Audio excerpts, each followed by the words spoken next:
સુપ્રસિદ્ધ યાત્રાધામ ડાકોર રણછોડજીના મંદિરમાં વૈષ્ણવો બાખડ્યા।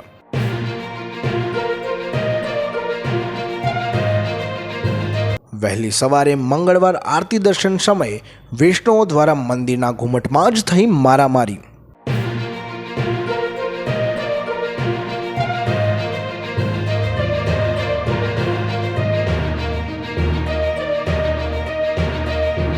દર્શન કરવાની જગ્યા બાબતમાં વૈષ્ણવોના ટોળાએ કરી મારામારીના દ્રશ્યો થયા કેમેરામાં કેદ।